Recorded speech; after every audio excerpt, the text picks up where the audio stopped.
change doesn't happen on a dime. It happens in small victories that we celebrate. Hello, and welcome to the Creative Mindset Podcast. I'm your host, Isolde Trachtenberg. In the show, my guests and I explore how we can use creativity to do our best work and live our best lives. I talk with authors, musicians, actors, scientists, and others who are all pushing the envelope to live fully, creatively, and authentically. Listen in to get the scoop on how you can do it too.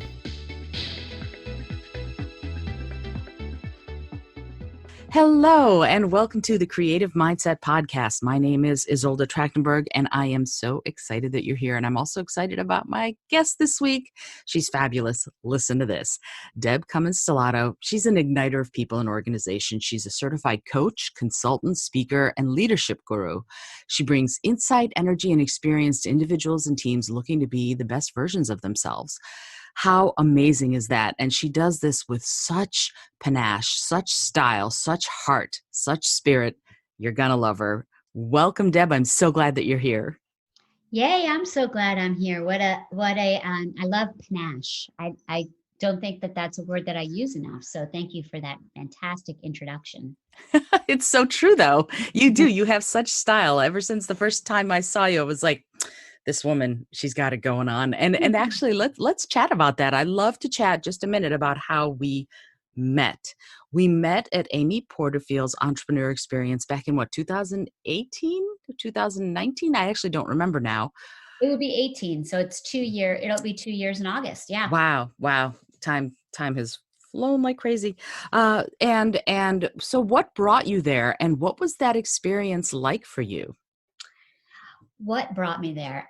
What brought me there was I was at that time just starting my business. I had, followed this rabbit hole of podcasters. So I had gone from Jenna Kutcher, and then I started listening to Amy. I knew I was starting a new venture. I had been in the nonprofit world, and I had made a decision to make a pivot. And I had a business idea in mind. Thought I was doing it. I thought I was maybe going to create an online learning platform, which there was a lot about that in Amy's stuff. Really had to build my online presence. So I went there for that. And it was funny. I remember a conversation with you where I was like, one day I think I said, maybe I'll write a book. And then I was like, maybe I'll do a podcast, or maybe I'll do this, or maybe I won't do a learning thing. And I would say that I have gotten a lot of clarity since then about where I'm heading, at least, at this point on May 29th or whatever it is. But yeah, it was such a great experience. And the other thing that happened there was I had felt this concern about being the oldest person in the room. And so I'd reached out to people and said, is there anybody else over 50 in this group, or is everybody a millennial? And we had formed this group of people who were the 50 somethings, which was fun. And then you and I got put at a table together, our famous Table 24 Society, with this group of women who just happened to click really well. And it was a wonderful experience. It really was. And it's funny how one of the things that I'm noticing right now from that time when we met, where it was very inspiring and very motivating. But one of the things that I'm noticing is that there are a lot of women in their 50s who are bringing out their entrepreneurial chops and starting off and blazing their own trails. And I think that's incredible. What are your thoughts on that, on women sort of maybe even a second career or going back to work outside the home? What's your thought on that, on women kicking butt and taking names in that way? Well, I love to think about being a role model for 50 something pivoters. I think it's very exciting. I think there's a freedom to it. I think oftentimes women in midlife are ready to tackle things differently.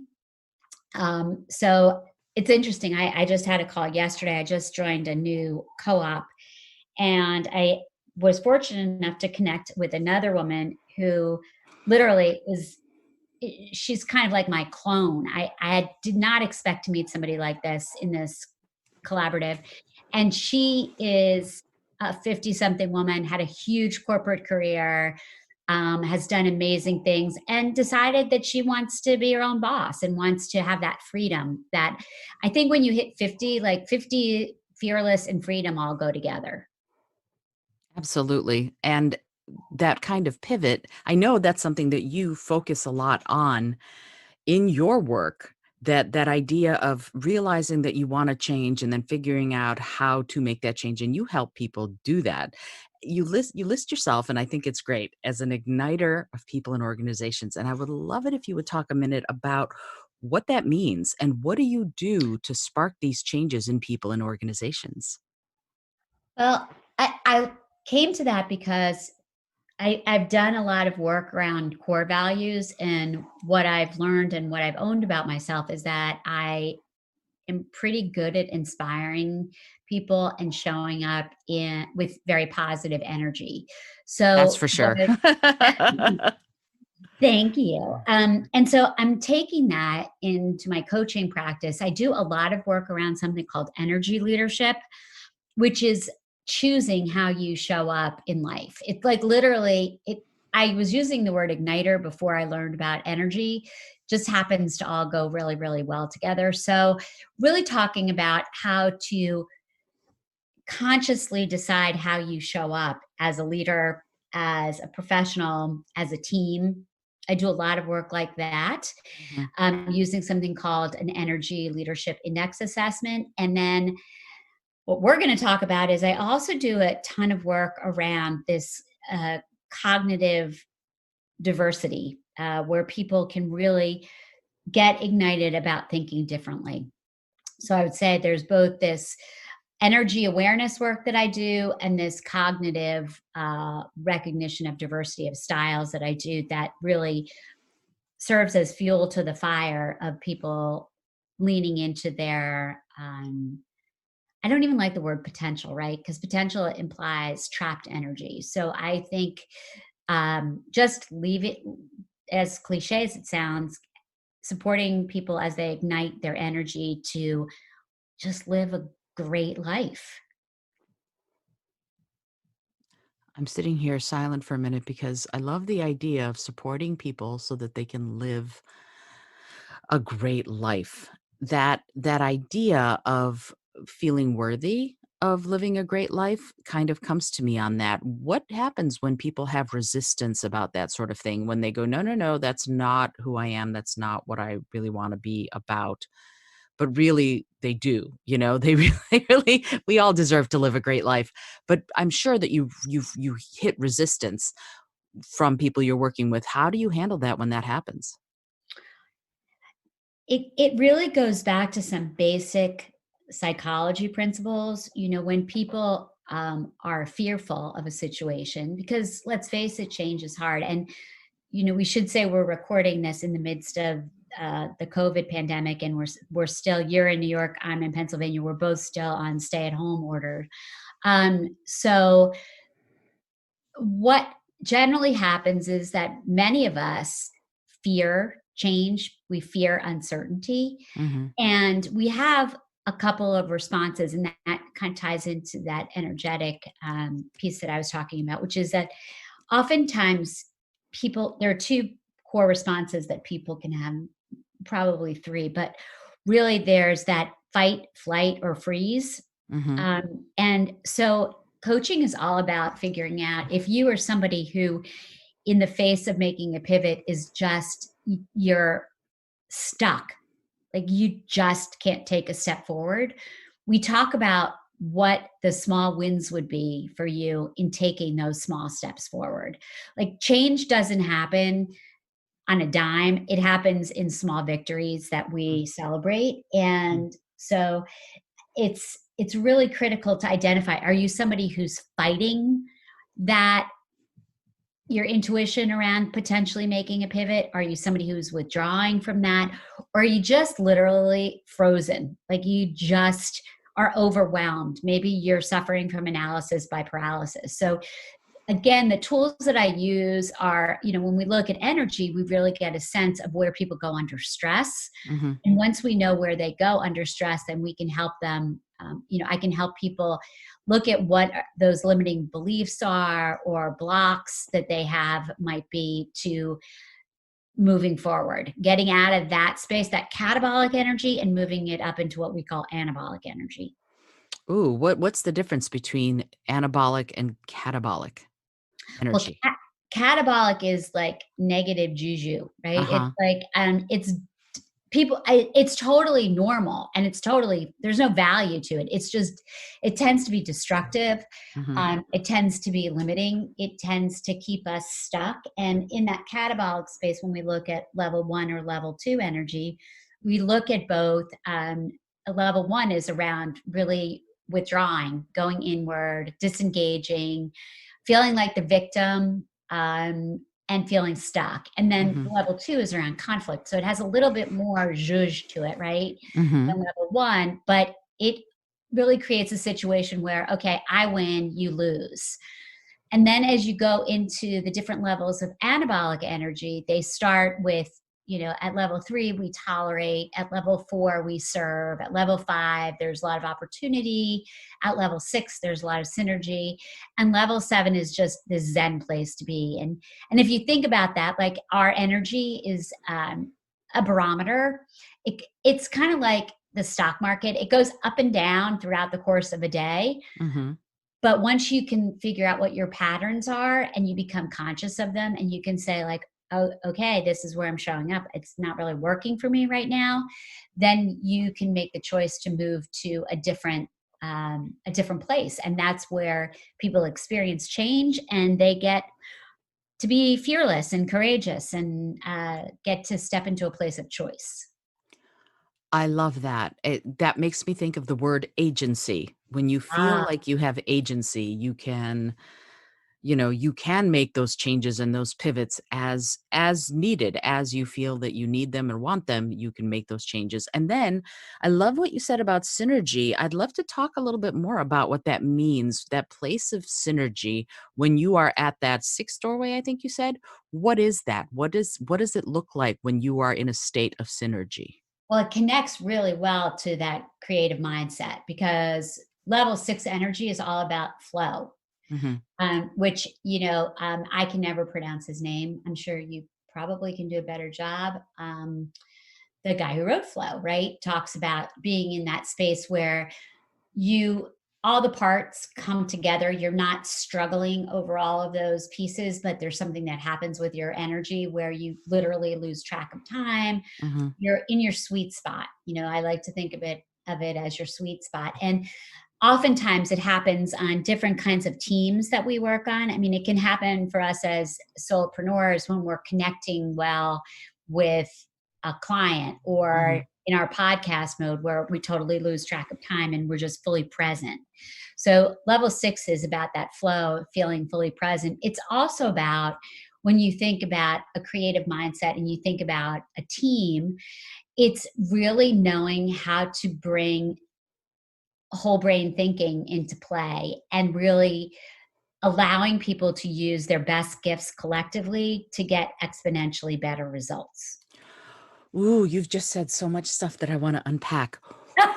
Wow. Okay. So, let me get this straight. When you're in that state of flow, Mhm. you're using something called whole brain thinking, and I really wanna delve into what that means.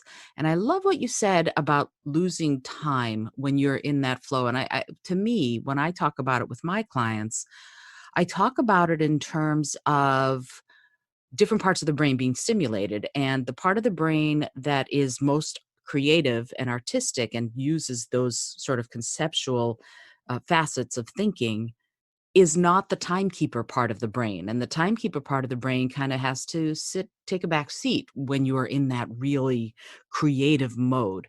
And so that's what I think of when I think of that time loss where you're so present and so in the moment of creating whatever it is you're creating or doing whatever it is you're doing, that you lose track of how much time has passed. And I've had that happen with conversations. I've had that playing music. I've had that, making art, that, oh, wait, where did the last 2 hours go? And it's Right. because I was in that other part of my brain. Is that sort of what whole brain thinking is? I'd love for you to talk about what that means, especially how it applies to creativity and creative thinking. Yeah, so it's a very cool story. I actually learned this model. I was working for a global diversity and inclusion firm, and we were charged with trying to build a retention strategy for women of color at Pepsi. And when I went to go work for this company, I was all like Myers-Briggs woman. I thought that was just the bomb. And they said, no, we're going to use this tool called the whole brain thinking model. And the model is based upon a lot of brain research with a guy named Ned Herman, Hmm. who worked for GE, back in the days, the Jack Welch days, and back in that area where they were in Croton and they had that leader, really basically like a leadership incubator. They were spending a lot of time and money on it. But he actually had a personal revelation, sort of midlife. He had been an engineer.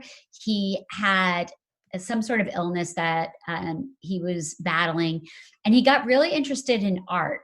And he was good at it, and he was curious about the connection between being an engineer and being an artist. And it was around the time that we were sort of culturally beginning that conversation around left and right brain thinking. Hmm. So he started there, and then essentially the model looks at four quadrants of the brain.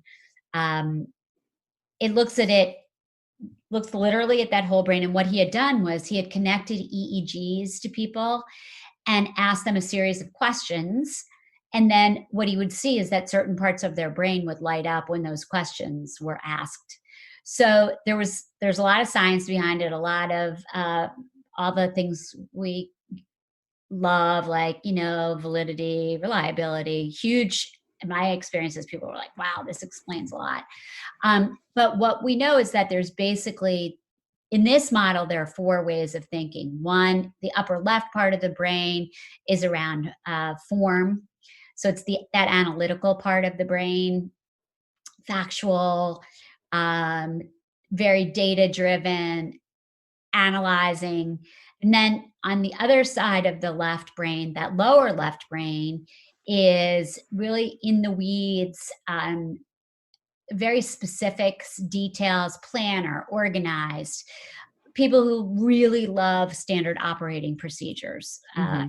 live over there. And then if we go to the right side of the brain, the lower right side of the brain is the feeling part of the brain, where all those interpersonal skills live, and communication and intuition. Actually, intuition is an upper right brain.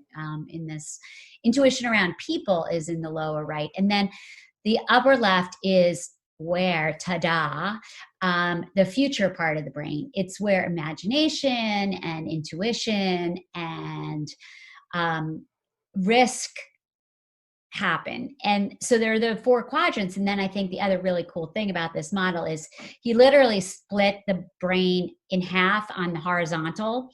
And he talked about what's called cerebral thinking, which is really, I like to use the camera analogy. It's like the panoramic view. And Hmm. then the lower part of the brain would be the limbic part of the brain, which is, let's get in the weeds. Let's do it ourselves. Let's try to kind of get in there and play with it. So what we know is that teams that are able to capitalize on whole brain thinking are exponentially more successful, more creative, they're able to generate different kinds of ideas because, and I'm sure this would be like a year conversation for you and I, but so many people have such a limiting belief about creativity, right? They can think it's related to a product. Like I'm an artist, so I'm creative. If I'm not an artist, I'm not creative. Whole brain thinking allows anybody to think creatively because it just is like, okay, well, maybe you're a design engineer. And so you are thinking, you are a cerebral thinker that thinks on the left part of the brain. You could be, it just gives so much space for creativity and Sure. reimagining creativity. Absolutely. And it's really funny because I think innovation, ingenuity, those two words are creative in nature. They just are. And so when we look at them, when I think about, I worked at NASA for many years, and when I think about the scientists making great leaps at NASA, they were engaged in creative thinking in order to envision those possibilities to begin with. And so anytime, I agree with you, anytime I hear someone who is an accountant or who is a lawyer who says, well, I don't think creatively at all, that's not my bailiwick, I think, well, anytime you have an aha moment, there is, I think, creativity in action. So let me ask you, within that framework, when you're working with people who traditionally might say, oh, I'm not artistic, I'm not creative, that's not what I do, how do you bring them around? How do you get them to come around to think, well, maybe I could, or maybe I already do?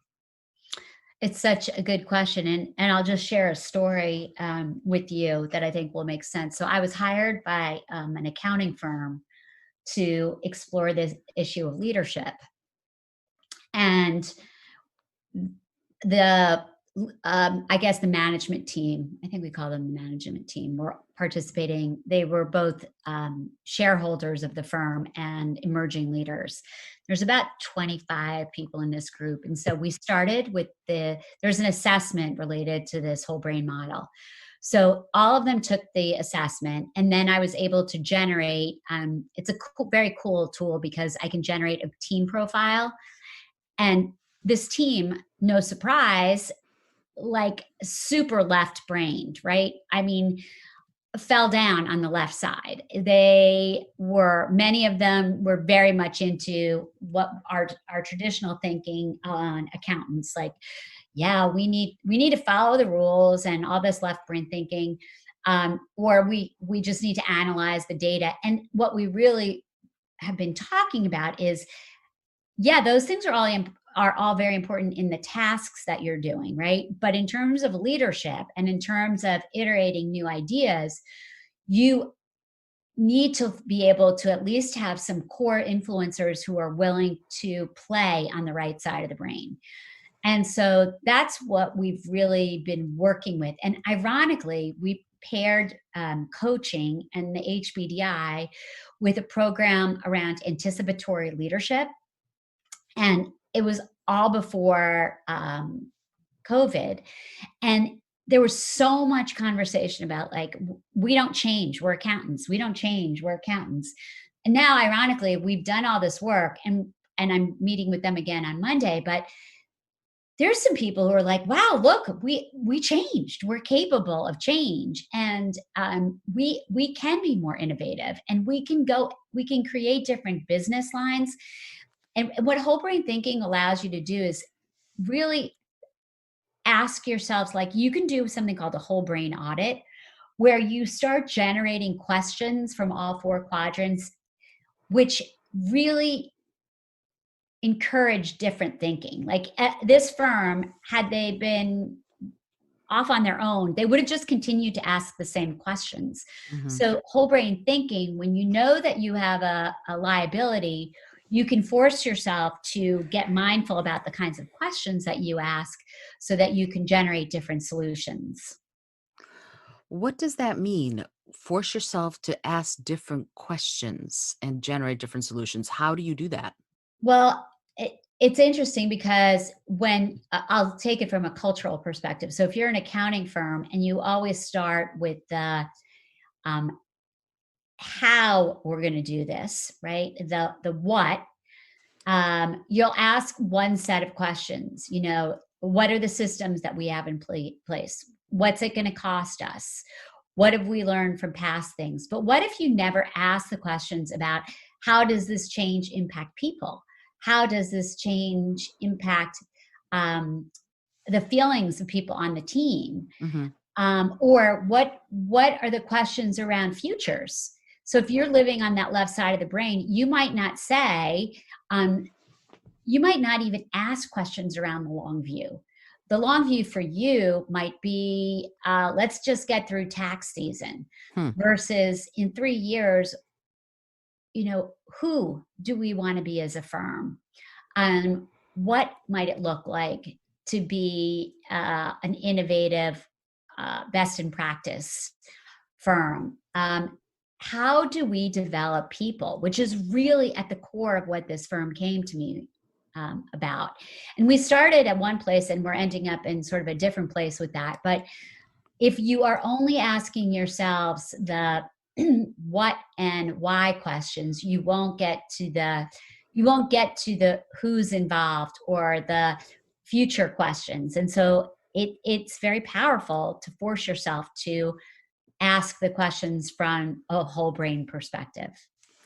And when you're doing that, you are reaching for what in my mind is a concept rather than more of a linear justification for what's going on or what you're trying to achieve. Am I on base or off base in that?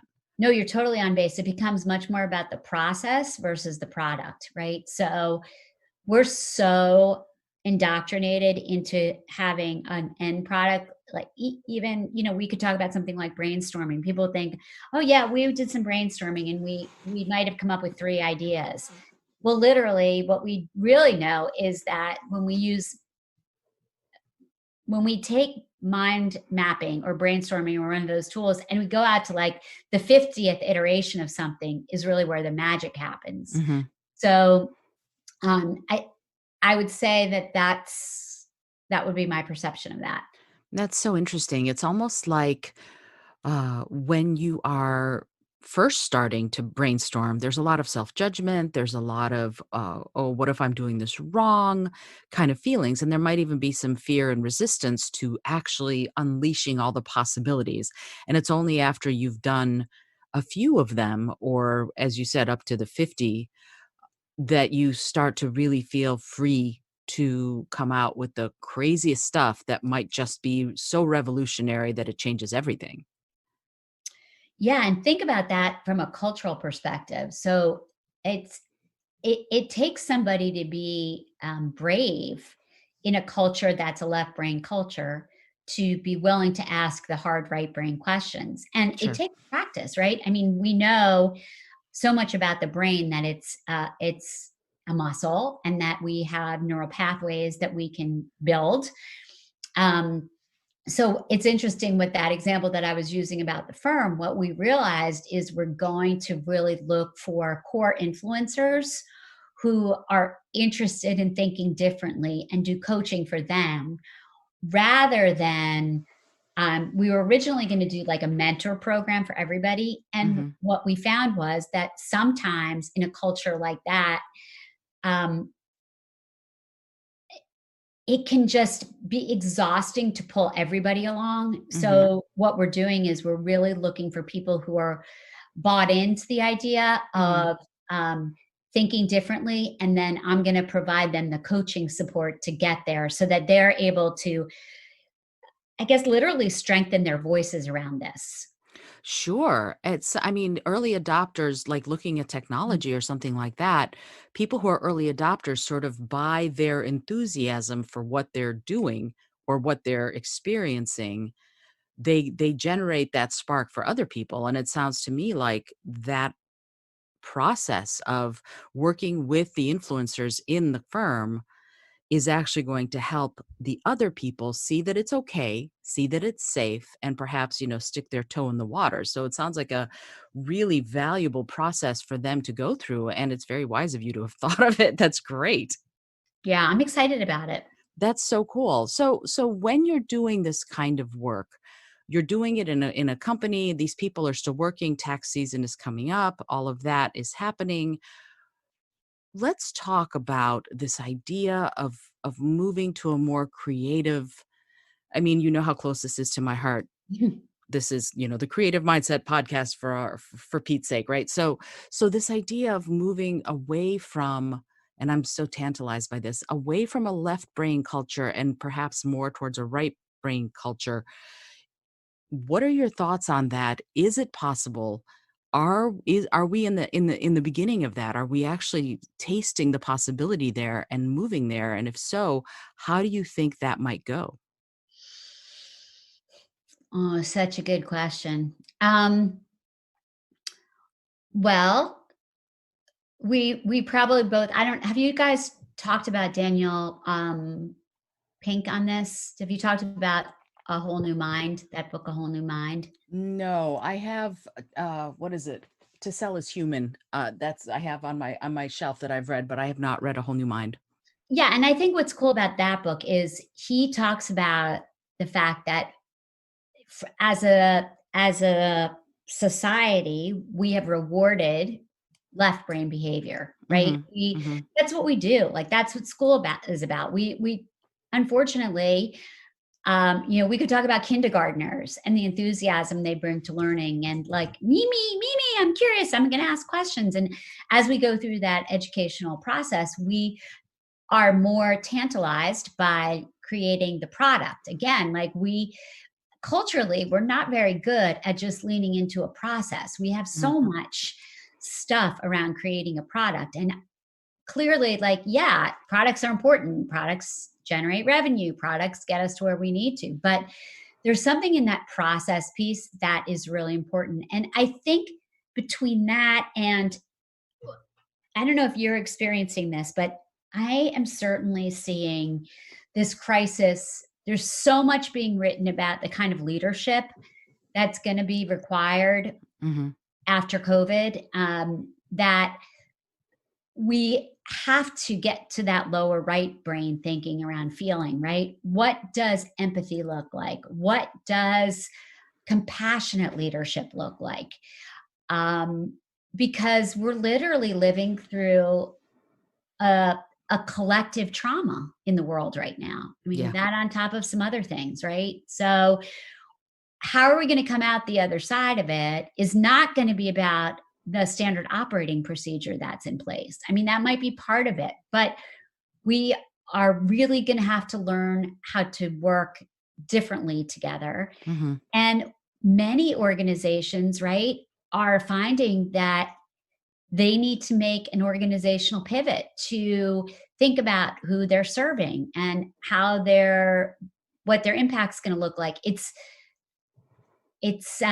remarkable the kinds of things that have happened in whatever day we are in this versus what people thought they were capable of doing, right? So many organizations, like my accounting firm was, oh my gosh, we could never work from home. Zoom meetings, that we could never do that with our clients, right? So, but we learn because as humans, we are learners. We're adapters. That I do think that we have this amazing opportunity right now to lean into a different set of skills around adaptability, flexibility, Mhm. compassion, innovation, creativity. All of those things are going to become much more powerful for leaders to be able to um, learn and really lean into in the next iteration of whatever corporate culture is going to look like.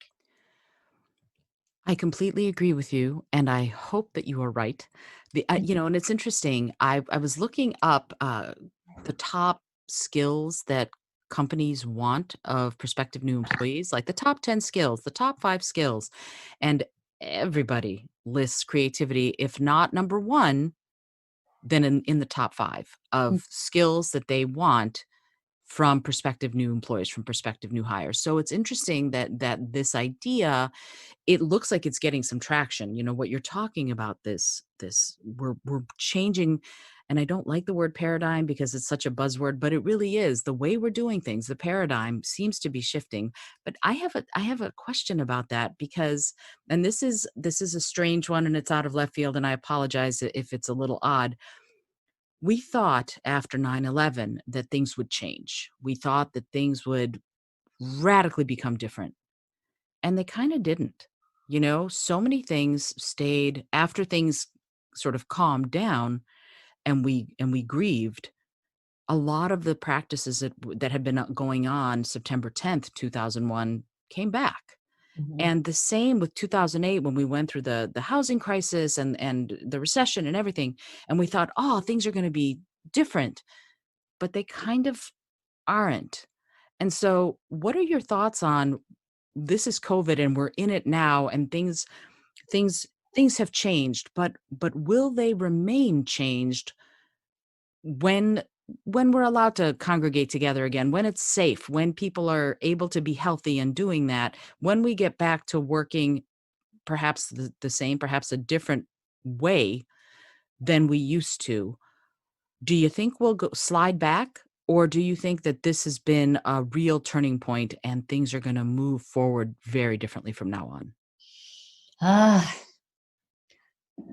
I'm gonna I'm bite I'm like my tongue is bleeding because because we have all of this opportunity, Hmm. and I don't want to go political, but we're living in a world that I think that the barrier right now is around leadership. Hmm. And so I think we're going to have to step up as leaders in our, right now we're in our house bubble. And I talk to my husband about this all the time, right? We're like in our little insulated bubble. And then we have our neighborhood bubble. And then we're going to go back out to our, whatever those bubbles look like. And then hopefully someday we'll go back to this much more global bucket. I mean, we're all in a global crisis, but I, what I hope, my only hope is that people make the choice in the bubbles that they can impact to step up and be a force for good.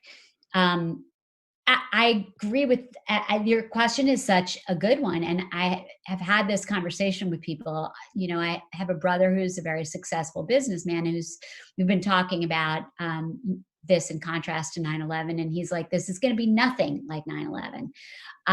It's it'll take us 5 years at least to financially recover from this, and Hmm. but I also think that what I'm challenging people to do right now, and I hope that they do, is do what I call a COVID audit, which means have everybody in your company, in your bubbles, start to make a list of all the things that have changed since they've been at home.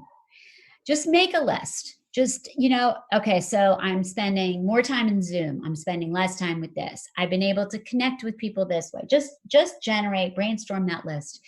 And then when the list is created, take I love colorful magic markers, right? So Me take too. yeah, I thought you might. So like take a red marker and put all the things on that list that you will be glad to see go away, right? Hmm. Like they're just not they're a net negative. And then take a green pen and make with that list circle all the things that like are better. Like they're better. We're doing something better and it's working. Hmm. And we want to keep and we're going to celebrate them. And maybe we're going to be able to take them and we're going to be intentional about them.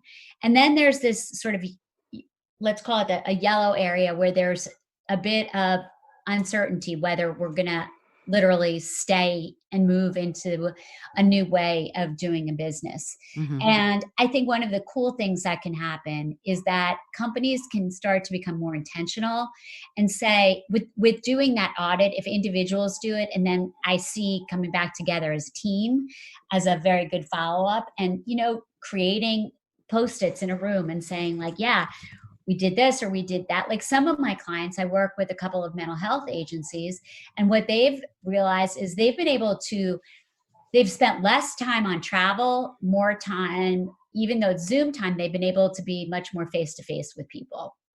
So I think the idea of doing this audit and then following it up and being intentional about what you've learned is where it will, as we trainers and facilitators like to say, have some more stick. If we just are like, yeah, that happened, right? What's the story we want to tell after this? What is the story we want to tell after this? And be intentional about it. We might find ourselves seeing, we might be able to see some sustainable change. I hope, again, once again, I hope that you are right. And I love this idea of what's the story we want to tell about this. Some of this to me is that we need to feel empowered to tell our story, whatever that is, and we need to feel empowered to even think it, to even process through some of what's happening and take again agency and ownership of our destiny in this way. I mean, yes, we're all workers in one way or another, but the thought that I'm having is, for example, teleworking. It the employees can now. I remember when I worked at NASA, teleworking was not possible. It just wasn't possible. And then actually, a friend of mine became the person who was the first teleworker. He worked at Goddard Space Flight Center at NASA, but he was actually living in Chicago, and he was the first one. It was a huge deal. And for a long time, NASA was they were hesitant to have people do that. But now with COVID, we've had millions of people working from home and being productive and being ingenious with what they're doing, so that now the employees themselves can ask for it if that's what they want to do. But then I think it's up to leadership to accept it and think differently enough to say, yes, that's what we want. We're going to okay this because it worked so well during a time when we had to do it. What are your thoughts on that? Do you think that leadership is up for the task for something like that?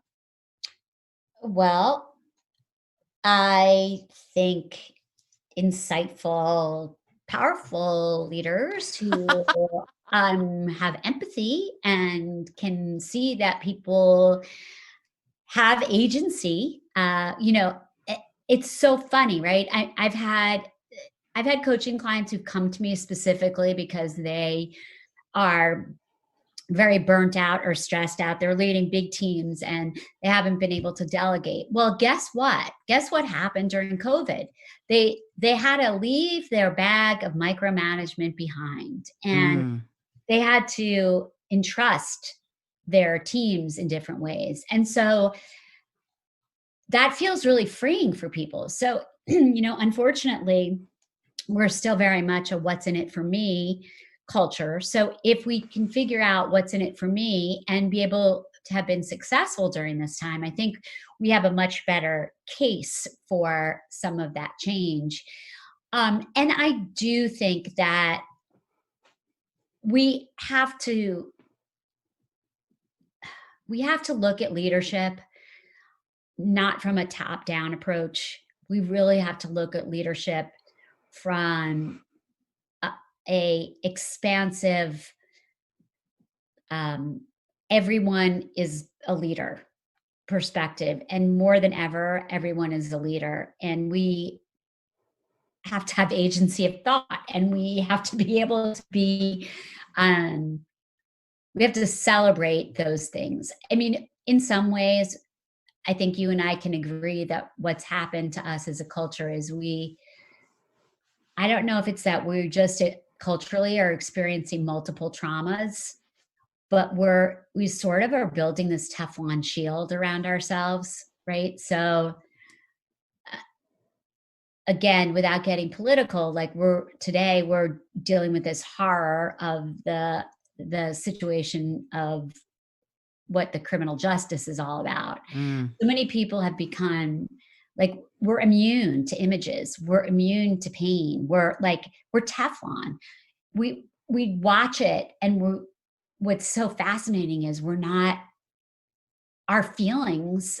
I think we're numb in some ways hmm, to these feelings. And I think it's only when we become more vulnerable and we allow ourselves to feel that pain that we're going to literally be able to change. And I was watching the news last night, and I literally started crying. mhm. And I just, like, we're hurting. People are hurting. And what we choose to do with the hurt that's happening now will be the story that we tell after this, all of this. Yeah, yeah, and I so appreciate you saying that about starting to weep. I did this. I was crying last night too, and my husband is like, You need to stop with the news because it's impacting you too much." And I quote Rob Roy. Have you ever seen that movie? No. Oh, it's a movie with Liam Neeson and Jessica Lange a number of years ago, and there's a character who gets raped, and somebody her husband's best friend finds out that this happened, and he's like, "I have to tell him." And she said, "You will not tell him because if he finds out, he'll go and kill him, and then he'll be killed." And she said the words, "If I can bear to have it happen, you can bear to be silent." And that line, that moment blew me away because what I've transmogrified it a little bit, and I say, if they can bear to have it happen, I can bear to be witness. I can bear to be there, and I can bear to have compassion. So that's how I've transformed that line from the movie.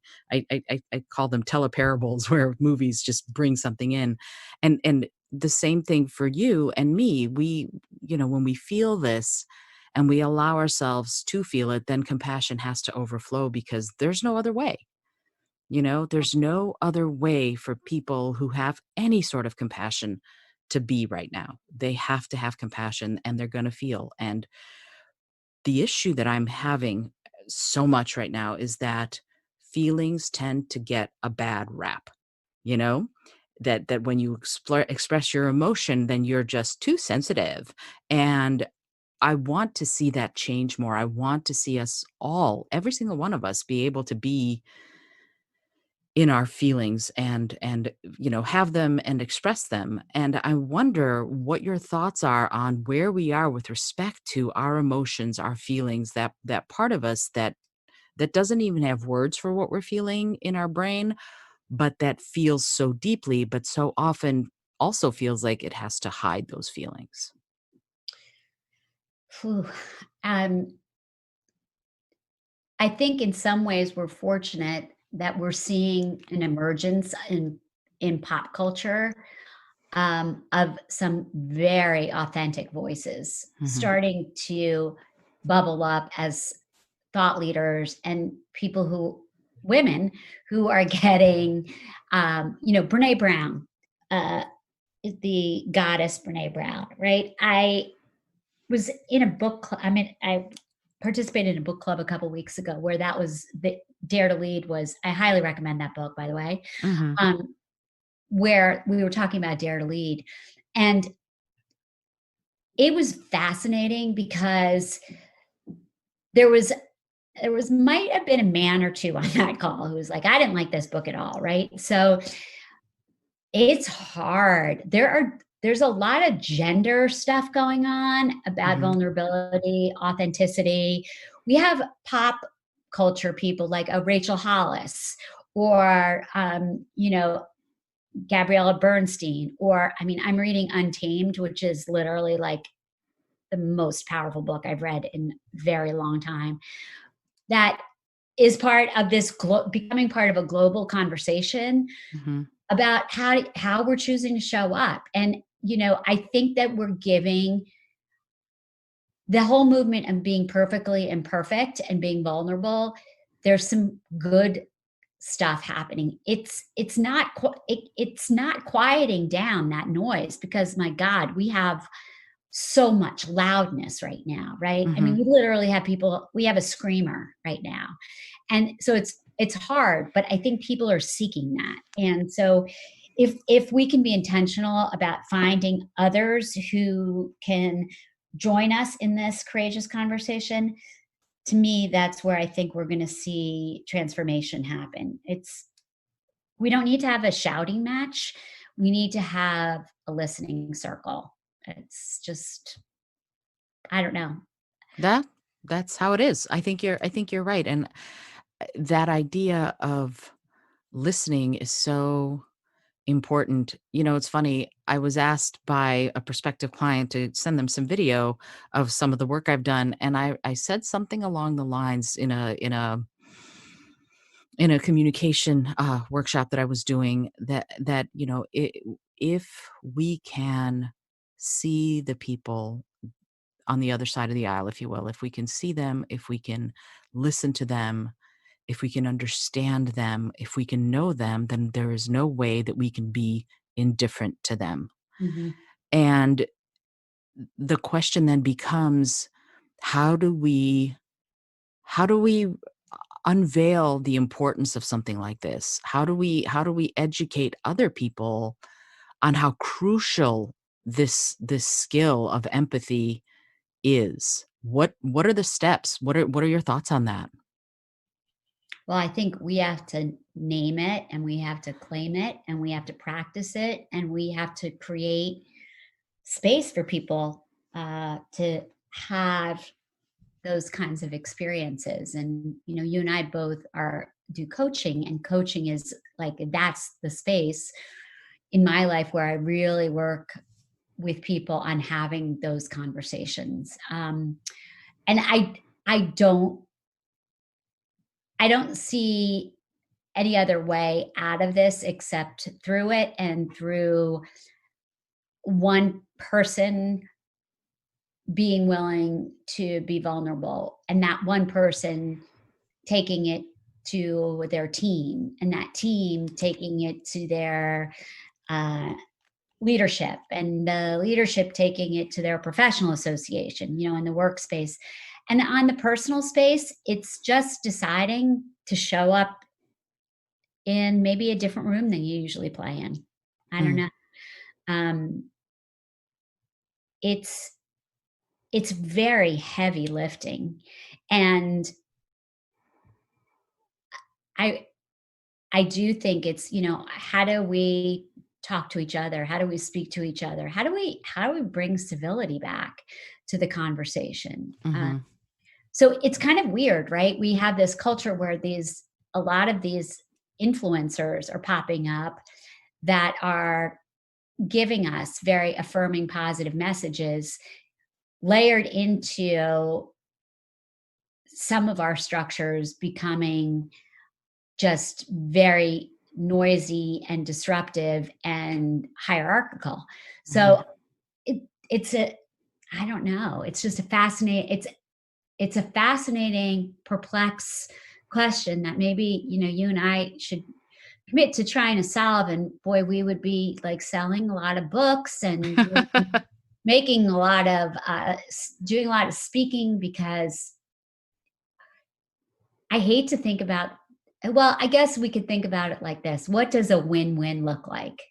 Right now, we're still in such a win-lose paradigm of life. And Mhm. if we start to think about abundance versus scarcity and win-wins, then we might be able to have a different conversation. It I think you're right on that, and yet that shift and I come back to, I named this podcast The Creative Mindset, and that shift in mindset would help, looking at how you view things and deciding consciously to look at what's good rather than what's not, and look at what's positive rather than what's not, and look towards abundance rather than towards lack. I have a little note above my computer on my desk that says, it just says two words, well, three actually. It says bounty and abundance. And Mm, whenever I start going into the underside of that, I look at that note and I remind myself that is, even if I don't always get there, I'm always trying to, and especially right now during COVID when I'm spending an inordinate amount of time at my desk. Um, and I'm blessed that I love what I do, but still a lot of my time is here. yeah. And so having that reminder, and I tell that to all my coaching clients, actually. I say that very thing. Put up Post-it notes everywhere in your house. Remind yourself to be on the upside of that rather than on the downside. And for my motorcycle riders, I say, keep the rubber side down and the shiny side up. And it's so important. And yet many of us, there are a lot of people who are afraid, and there are a lot of people who are making changes. And I want people to make changes based on deciding to pivot, deciding that it's time. And so that brings me to another question that I really wanted to get your thoughts on. Many of us during this time are reinventing ourselves. We're taking the time to learn, to grow, to build new skills. And I think it might even lead people to changing jobs or even careers, just because they're like, you know what, I've been spending this time thinking, and when life gets going again, as far as going outside and all of that, I'm not sure I'm going to want to do what I've been doing. And so, what are your thoughts on that? How do you think people are doing that, and how might someone reinvent themselves by engaging that creative thinking part of their brain?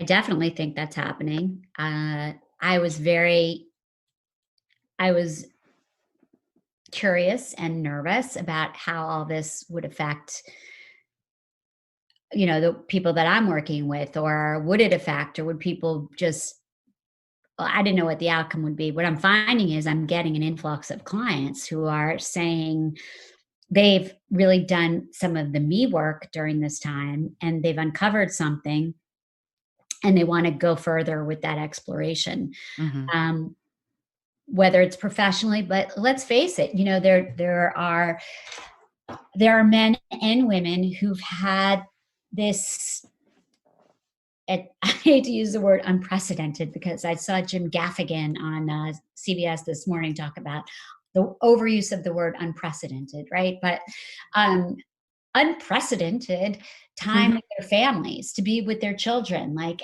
it brings me so much joy to see like my neighborhood be alive, and I just feel that people might be willing to ask for more of their leaders and their employers in saying, maybe I can come in 2 days a week, and work from home 3 days a week. Or I've been thinking about a new initiative while we've been at home, and I want to bring it to the table. Or, I've had enough space to think about the fact that this isn't really where I'm finding joy. And I do want to make a shift. So,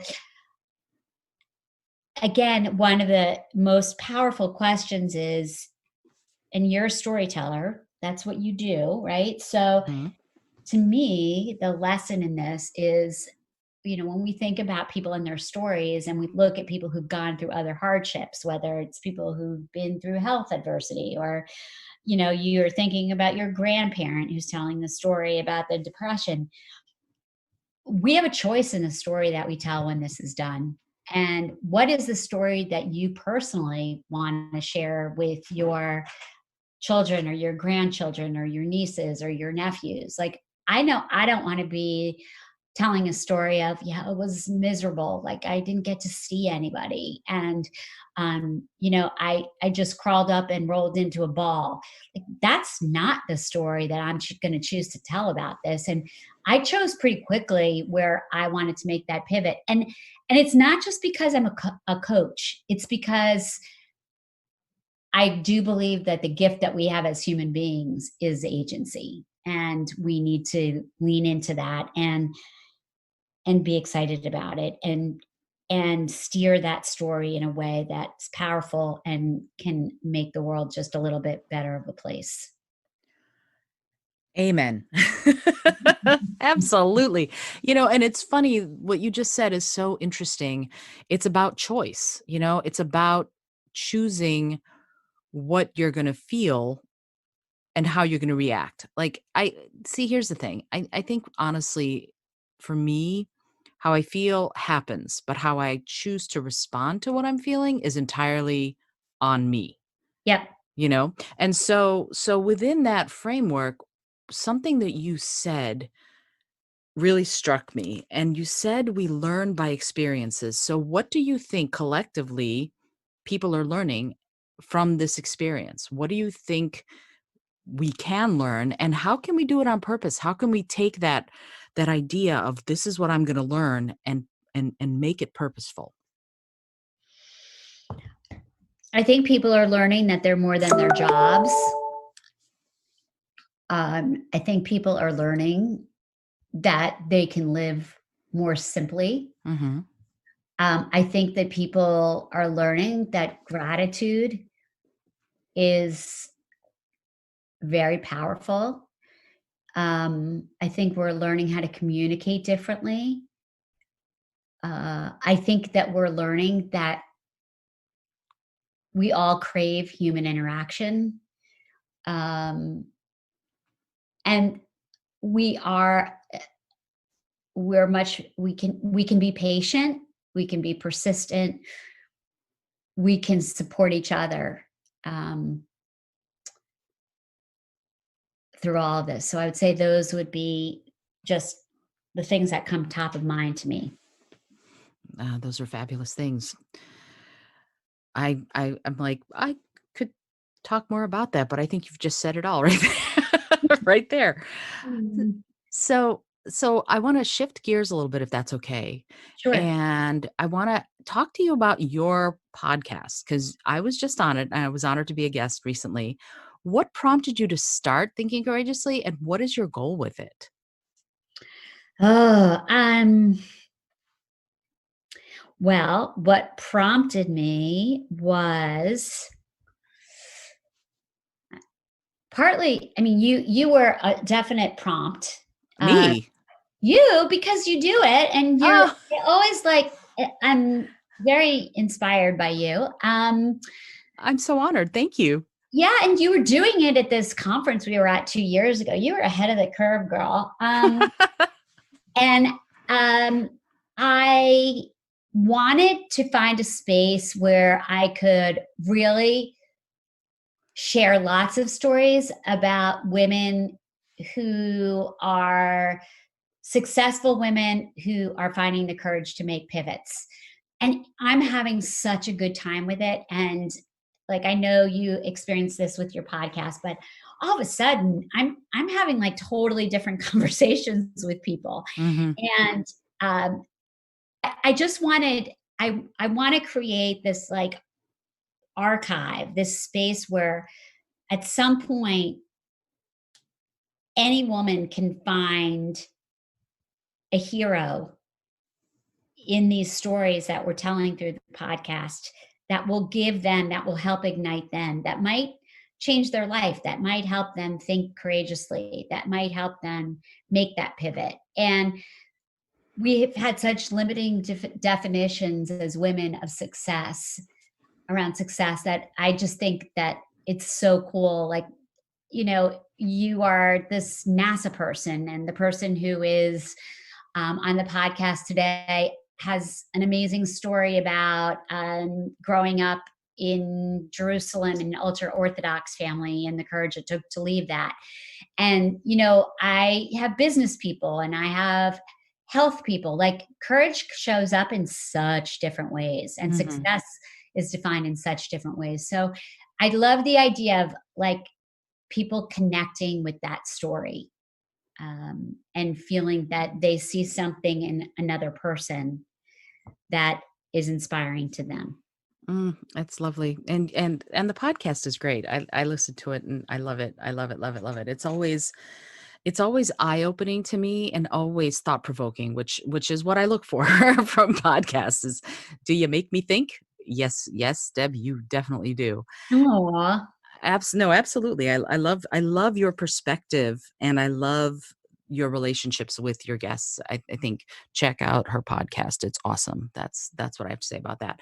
And I wanted to ask you just a few more questions. I know you and I could talk all day, but I know we both have lives that we need to get back to. And I know you've got a busy work day ahead. And I'm going to be teaching a singing class in a little bit. So there you go. Because that's the kind of thing I do. Yeah. So, if you this is a little odd question, but I'm going to ask it. When you encounter fear or its cousin resistance in a workshop you're doing, how do you address it with both the individuals and in the groups? It's something I'm curious about, and I know it's out of left field and it's different part of the conversation, but there's something in here that I really want to explore just a minute. How do I address the issue of fear? Yeah, because when you're doing a workshop and you're asking someone or a group of people to do something that you can obviously tell that they're fearful about, that there's something that's sparking fear or resistance. How do you handle it? What do you do? Like how do you think creatively in that moment to get them through it? Well, I in the work that I do, right? Well, we will talk about things like limiting beliefs or gremlins, or what's the story you're telling yourself Mhm. versus the reality of something. And I think the question of how is that, meaning whatever choice you're making now, serving you, Mhm. is such a powerful question. Um, so when we show up in fear and we ask, how is it serving me? Usually people are able to, a lot of times I hear it's not. Mhm. And Mhm. then, okay, so with that being said, what are some of the small pivots that you can make to play in a space that creates discomfort for you? Like, again, it doesn't have to be a 360 pivot. It can just be, I'm gonna take a new action and I'm gonna practice that action every day. And it can Mhm, be something so small, right? mhm. But when people get into action, they usually feel that they can start to think about what is on the other side of fear. And that is so powerful right there. And it's in action that I think we get to the place where we can start looking at that. Because the second you move in any direction, everything changes, whether or not you thought it would. So it's fascinating that that moment of moving in some direction, no matter how small the move is, will allow you to ask that question. And I think that's great. I tell my clients, big breaths, small steps. Oh, I love that. I That's love my that. that's my mantra for most of my clients, because people think they have to make every change right now, and that's just not true. So I wanted to ask you a couple more questions. Do you have any resources that you can recommend for people who want to learn about courageous thinking or whole brain thinking? Are there books that people can read? Are there videos, anything like that that we can put in the show notes?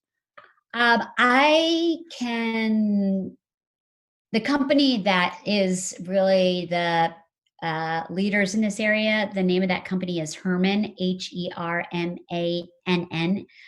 International. Hmm. And they have a website that has some great resources. Certainly, people can check with me. I actually haven't found like the quintessential book. I think Daniel Pink's work is really good around thinking differently. Um, Certainly, anything with the question of, why, asking powerful questions, appreciative inquiry, all of those things I think are great. But I actually don't have like one resource. I Okay. have things that people are interested in. They can contact me through my website, and I'm happy to send some things. I want to say one other thing about this model. It is super powerful model to work in a corporate setting around diversity, equity, and inclusion, because thinking differently is a space where people are generally more open to the conversation around diversity Hmm. than in other spaces. And that's why this firm that I had worked with chose that tool.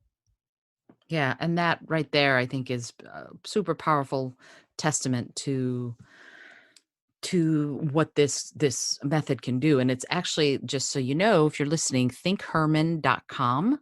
Think, the word think, and then HERRMANN.com is the it's let's see, what is it called? It's something about cognitive diversity. Maximize your talent by harnessing cognitive diversity is sort Mhm. of their catch-all. So I think that sounds like a brilliant thing. And you've already mentioned through your website. Let me ask just a little bit more. If people want to, if companies or organizations might want to hire you to ignite their people, if people want to follow you on social media, where should they find you? What is the best place? Is it through your website, or do you have other social media accounts that they could follow and find you on? Well, us solopreneurs. So my website is the Think Good Company, www.thethinkgoodcompany. And you can find me in the universe in Think Good Company on Facebook and on Instagram. And my LinkedIn is under, I believe it's Deborah Cummins Stellato. So I'm in all those places. I'd love to continue the conversation. You and I need to figure out how we're gonna, turn the world upside down together. That sounds Uh, fabulous. yeah, let's just do it. So yeah, all of those ways, and I would love to keep the conversation going. Yeah, absolutely. Absolutely. We're gonna have to figure out how to empower the world here. I think that's the Mhm. with on your market tech go. Yeah. um Ready? So before I let you go, I have one question that I ask everybody who comes on the show, and I would love to ask it of you. It's a simple yet challenging one, Okay. and it is this: if you had a plane that could skywrite something for everyone in the world to see, what would you say? Mm,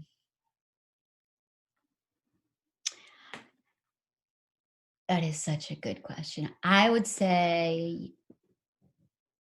believe.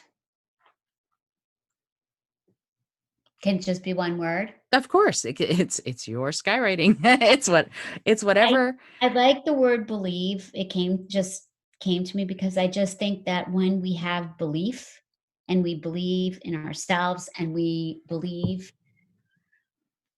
um, we can do great things. Yeah, absolutely. I And guess it would be believe, think differently, there you go. or think differently, believe, something like that. Because I do think that we have to, in order to believe, we oftentimes have to change the paradigm of our thinking. Yeah, absolutely. And I think right there, that idea of change, we get back right to creativity. It's that ability to envision something different than what Mhm. is creative in nature. And that is something that is so powerful because we tend to discount it, but it cannot be discounted. Not anymore. Where things are changing and we can change with them, or there will be really tough times ahead. So I think this idea of envisioning something different and allowing yourself to accept it is powerful beyond measure. Let's believe it. Let's believe. Yeah, seriously. That's it. We're and scene, back to my theater days. So, Deb, I want to thank you so much for being on the show. You are beyond fabulous. Such wisdom that you have shared. I'm so grateful to you that you participated with such presence and such heart and such wisdom. Thank you so much. I appreciate you being here. It was so much fun. It's so great to be with you, and it's such an amazing podcast that you have, and Thank all you. the work that you're doing is just joyful, and your storytelling, all of it, so many amazing things. So it's just great fun to be in your presence and very inspiring. Oh, right back at you. This is a mutual admiration society. I love it. So thank you again, Deb. And this is the Creative Mindset Podcast. Once again, I'm Isolde Trachtenberg. If you enjoyed today's episode, find Deb Cummins Stellato. Follow her. If you own a company and you need leadership training, she is the woman. She's the woman who'll help you get things done. And I am so grateful to her and to you for sharing this time. It's so important right now for us to think differently, for us to think with that ingenuity, that innovation, that creativity that lets us get inspired and run with the changes that we want to make in our lives. This is the time. Now is the place. We're here. Let's do it. That's really the best way. If you're liking what you hear, please consider leaving a review wherever you listen to the podcast, and comment and let me know what you're thinking. Are there things that you'd love to hear more about? Are there different kinds of creative thinking subjects that are piquing your curiosity? Drop a line, let me know. I'd love to know all about it. Until next time, this is Isolde Trachtenberg, and I send you all of my love.